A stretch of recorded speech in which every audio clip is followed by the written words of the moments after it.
Hey y'all, welcome to the Coyote Trapping School podcast. I'm coming at you on the road today. I got a long drive and I got my recorder here sitting beside me, so I thought I'll give this a try, see how the audio and everything turns out. But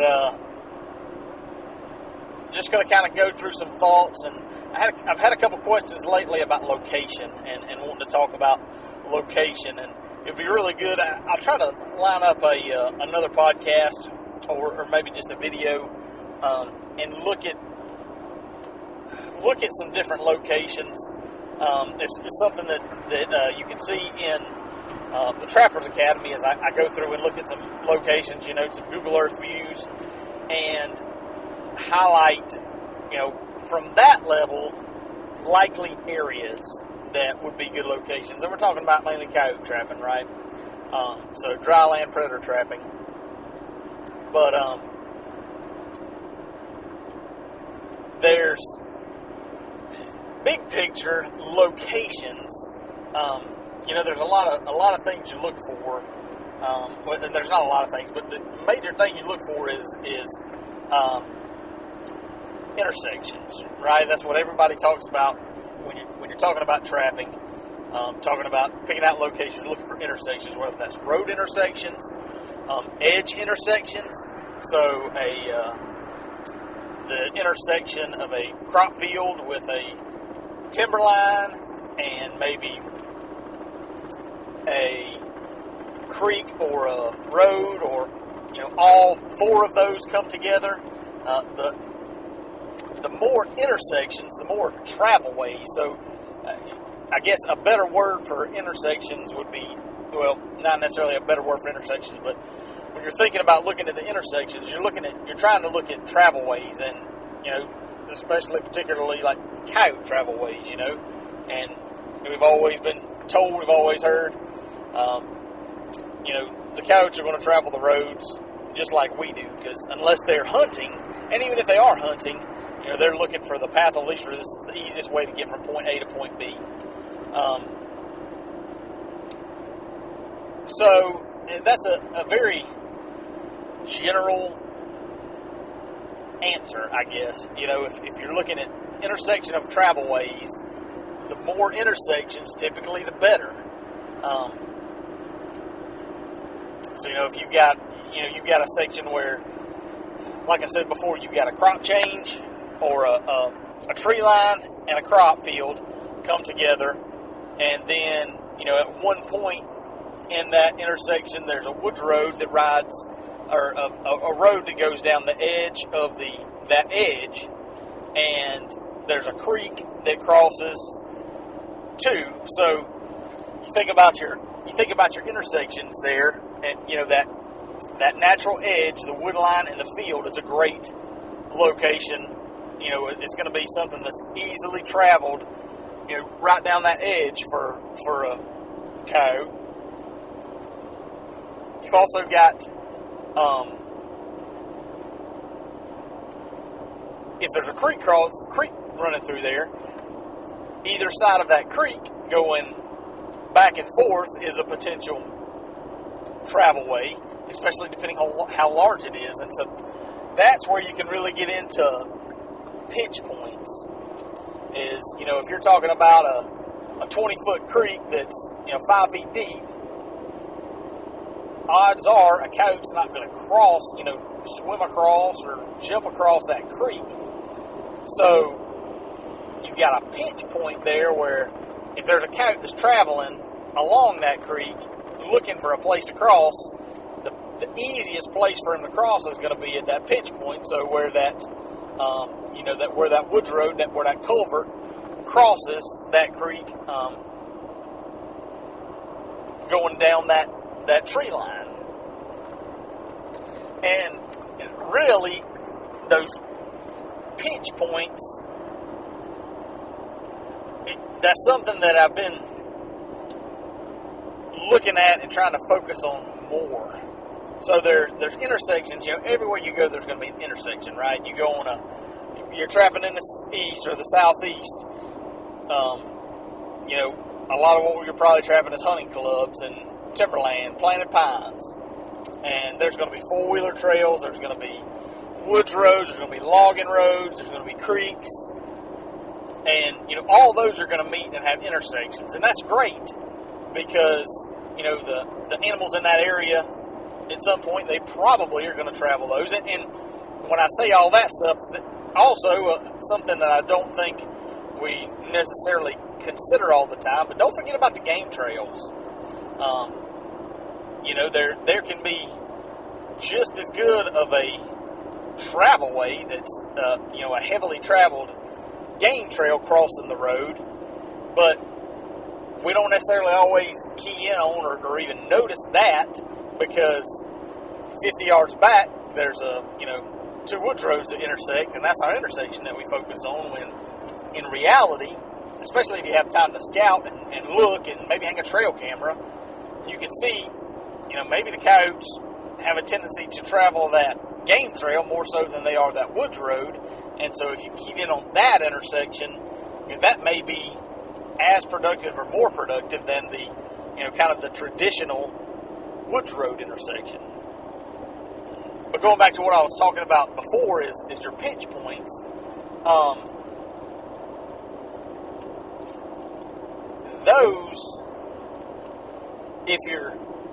I guess it all depends on what your objective is. If you own some property, or you have a hunting club, and that's your goal, is just to kind of try to help manage that property, help manage that hunting club, then your intersections are going to be your locations, right? Your major intersections, you need to look for game trails. You're looking for where the sign is and where the sign's concentrated, and that's where you're going to be setting. But if you're trying to, in a sense, long line, in my situation, I'm trying to catch game. I'm not managing a specific property. I'm trying to catch game and catch as much as I can in the time window that I've got, right? So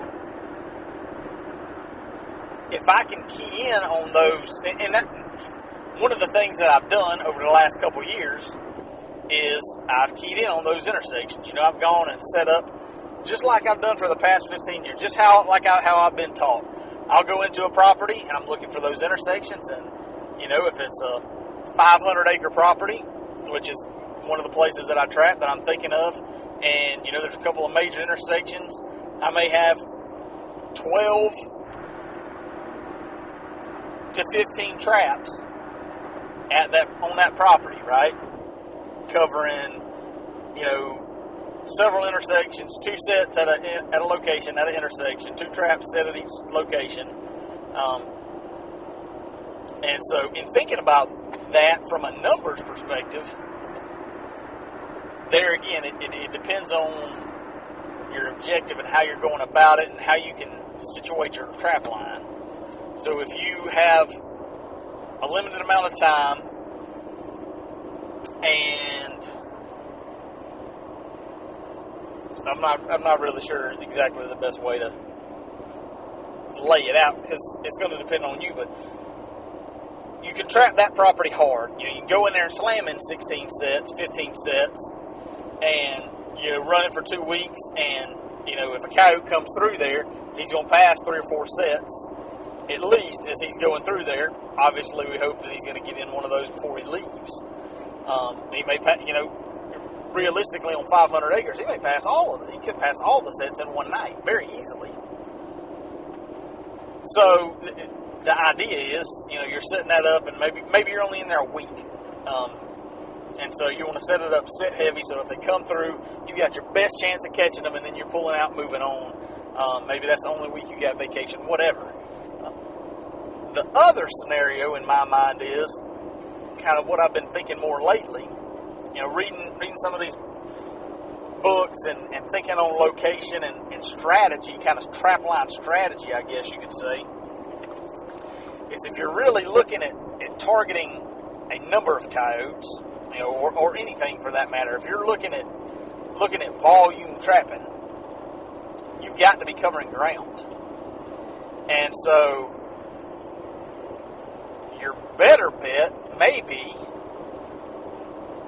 to have that 500-acre property and have 3 or 4 of those lined up, and so you go in and you set 4 to 6 traps on that property. And everything's dependent, if you see just jam up a hot amount of sign, maybe you gangster that one particular area, but just say, 500 acres, you said, the prime top 3 locations. And then you go on down the road to a different property, another 500 acres or another 300 acres or whatever, and again, you set the top 3 locations, so you've got the same 16 sets out over 3 properties, but you've got more potential of better numbers, I guess, so to speak, because you're in 3 coyotes, potentially 3 different home range areas. And so, if you're kind of long lining, you're covering more ground.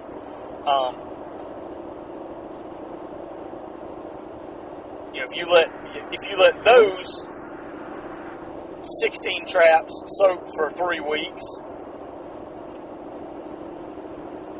I'm thinking through this as I'm saying this, but odds are you're going to have more critters caught, more, and I guess I'm speaking specifically about coyotes, more coyotes caught, because you're talking about a more traveled animal. Coyotes cover ground. They don't stay in the same 100-acre patch like a coon may or something. So you're going to have more animals, because in that 500 acres, that may only be one home range. So you may only be looking at one pair or one group of coyotes there. So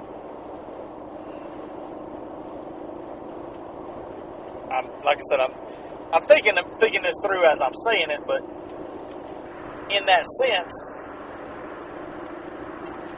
covering more ground, spreading your traps out more, that's how you're going to increase your catch numbers, because you're getting in front of more animals, right? You're getting in front of more coyotes potentially.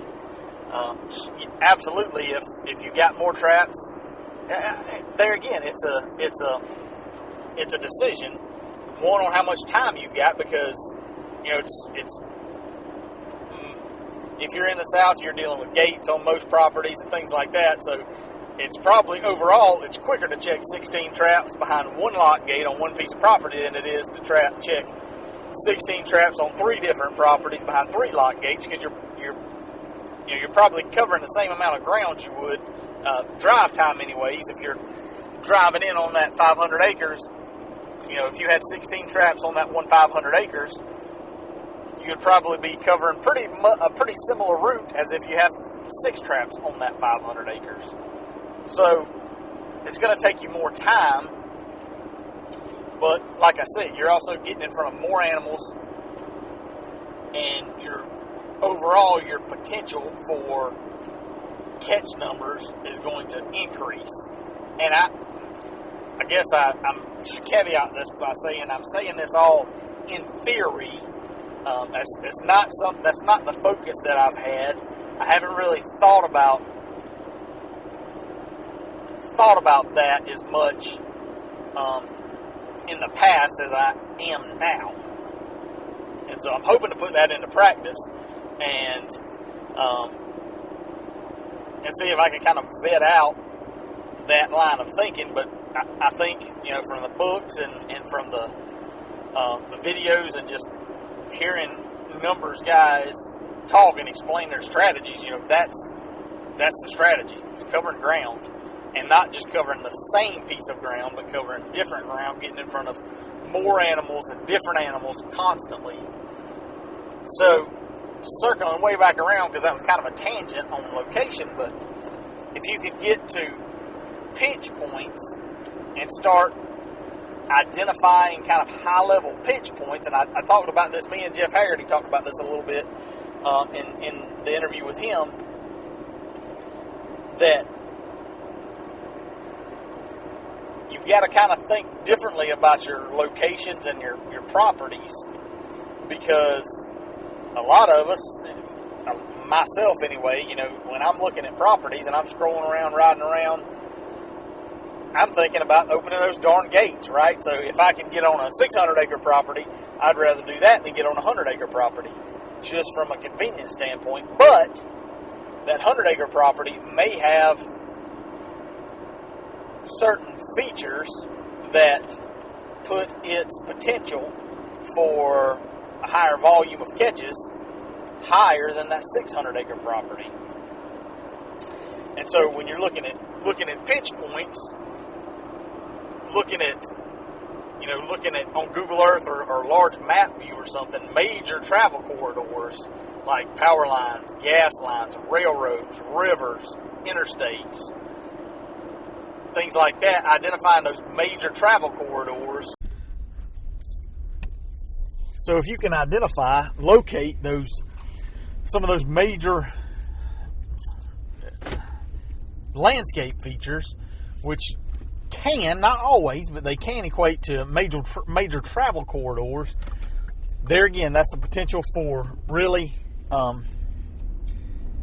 increasing your odds of having a really hot location or finding a really hot location where, I'm sure we've all heard guys talk about catching, 10, 12, 20 coyotes in a location.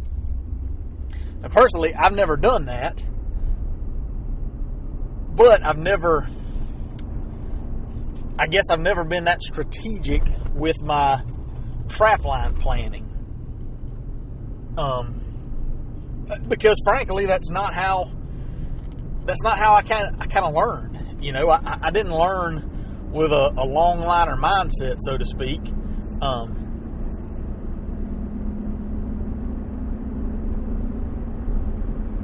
So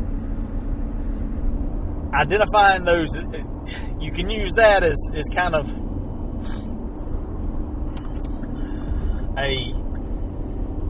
almost a potential exponential factor if you find those major travel corridors, those major landscape features, and you can identify pinch points at those, around those, on those. And so one that really comes to mind, and I just noticed it the other day, and I bet you I've ridden by this place 1,000 times. But I got on the interstate, not far from my house, and as I was riding down the interstate, not far from the exit that I get on and off at, there's an underpass where it's just a little county road goes under the interstate, but there's also a big creek that runs under there. And when I rode by that, and I've ridden that county road 100 times, right through that area. It never really clicked, but when I crossed it on the interstate the other day, and I kind of glanced down, and there's a couple of farm fields, and that location just clicked. And man, that could potentially be one of those major locations for me if I could get the permission to trap there. Because you've got the interstate, which is a major boundary that's going to restrict crossing, and then also to a lesser extent, maybe 10 to 12 miles down the interstate back to the east is a large lake that cuts off any crossing for miles and miles. But that's an example of one of those pinch points where, and you got the same I guess could be said for intersections of those key features. If you got a transmission line right away and a major gas line or a railroad or something like that, where those two intersect, you're not, I guess that wouldn't necessarily be considered a pinch point, but you're getting into that intersection. And so those, circling back to those major travel corridors can I guess I would say maybe the reason that they have more potential is because particularly as we get into trapping season, the fall and winter time, you've got the young of the year that, are coming of age in the fall and early winter and are getting booted out of their home, right? So you've got the young of the year that are getting pushed out, and they're out trying to find a new place to set up shop. And so they're out trying to find, covering ground, trying to see how they could find a place of their own. And so having, presumably, anyway, hitting a railroad track or something like that, they can cover a lot of miles in a straight shot versus going down this wood road and cutting across to that wood road, and that wood road circles back around on itself. And so you can kind of see where they would have the potential to cover more ground. Then you get later on into the winter, and you're also talking about the breeding season. So then you've got more coyotes moving and out and about. And then, you just got, I guess, year round, you've got some portion of the population that falls into that transient coyote stage, I guess you could say, where, they might have been, they may be the dispersal factor, or, maybe they moved into a place and set up shop, and then another more dominant coyote moved in there and set up and kicked him out. Or maybe it's just a young male, he's out patrolling and hadn't found a good place to set up yet. Some of these research studies have shown that these coyotes cover miles and miles, over time. And I guess, you can kind of equate it to a person. If you're buying a house or looking for a house, it's not, a lot of times, it's not just, snap of the fingers and you find something. It really takes looking and hunting and trying to find what suits you. And I can only imagine that it's not like you can just go over to the neighbor's house and set up shop there because there's somebody that's already living there. And so, you got several of those factors that fall in to take into account. And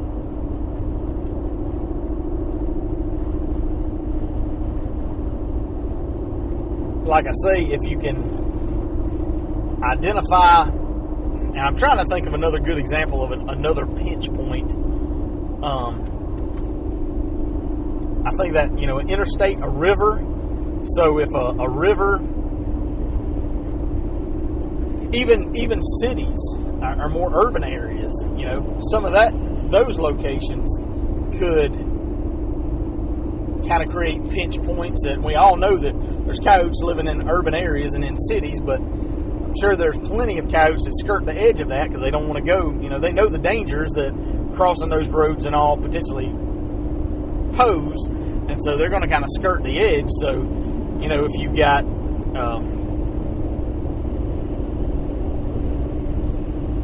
so maybe a railroad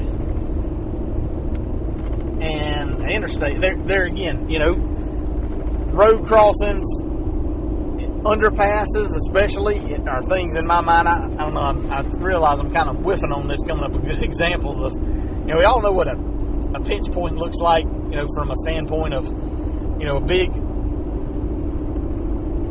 a big hardwood head that comes down, and the creek runs through agriculture land, cropland, and those farmers are going to plow right up as close to that creek as possible. So you may go from a big hardwood drain that's 500 yards across, and half a mile down that creek, it necks down to 30 yards across, and it's open fields on both sides. Well, that old monster buck that everybody's chasing, odds are, unless it's dark, he's not going to cross them wide open fields, but he's going to go through that little hardwood head.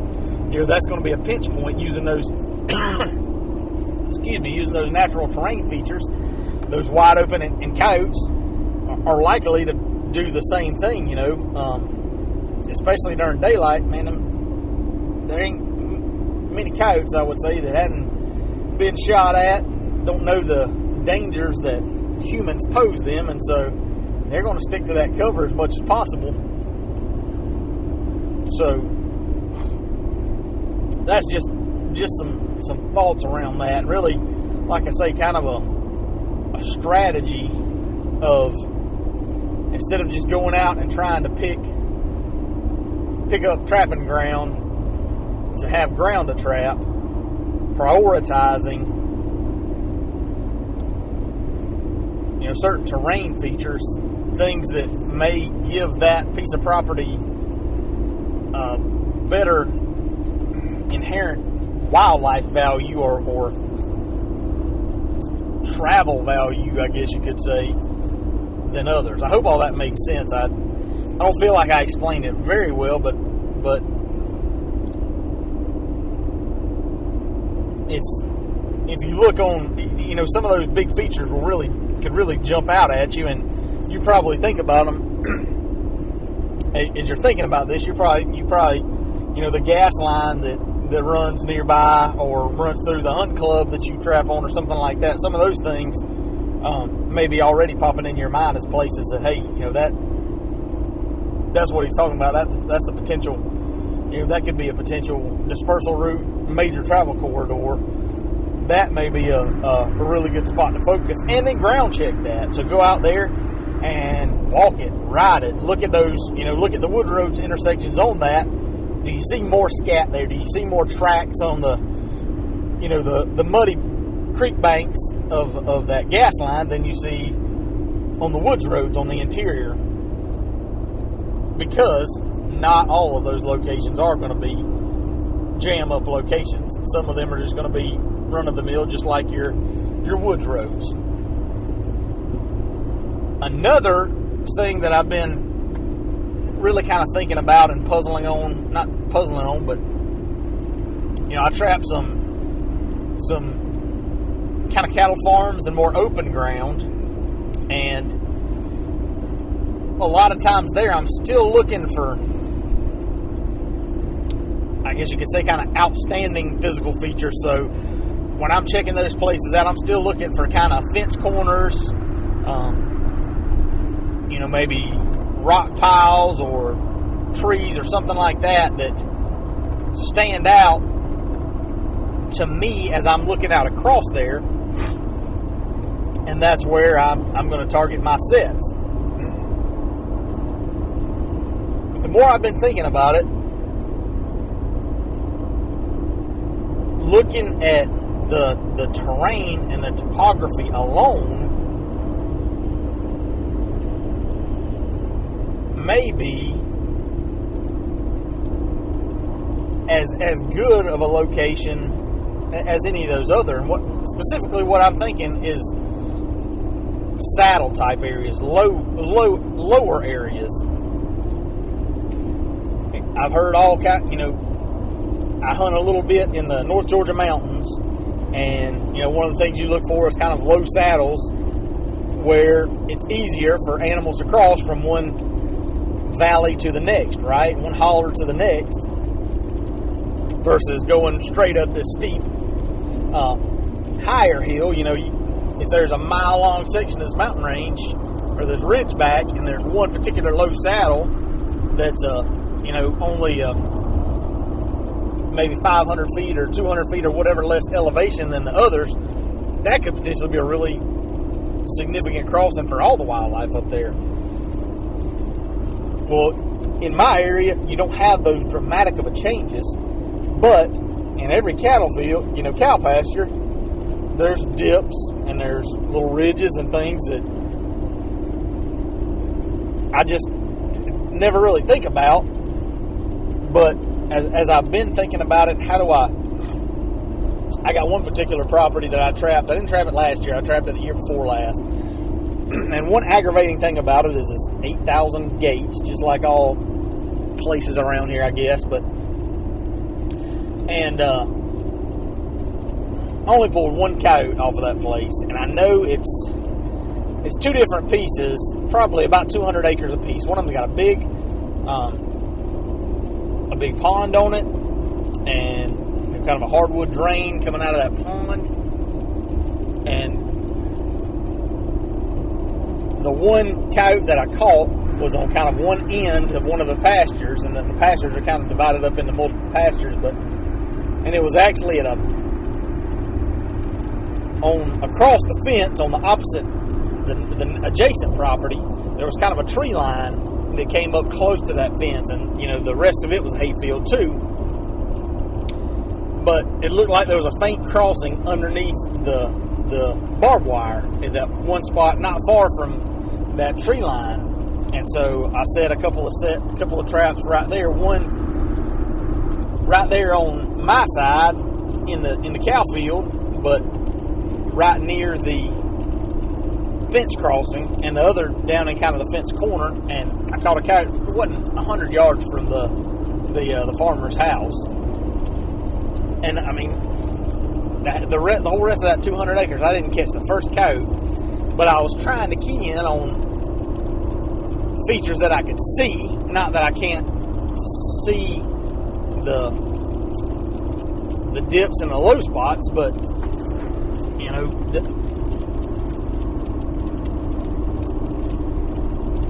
maybe those, in my mind anyway, those could be kind of natural locations for crossing for coyotes to travel, because that's the path of least resistance. They can cover that ground and do it in fewer footsteps if they're crossing through those low spots. So that is that's another thing that I've been thinking about, is just looking at looking at those low spots and trying to key in on those and look for sign in those, instead of looking for the more traditional fence lines and tree lines and things like that are kind of more obvious, I guess you could say.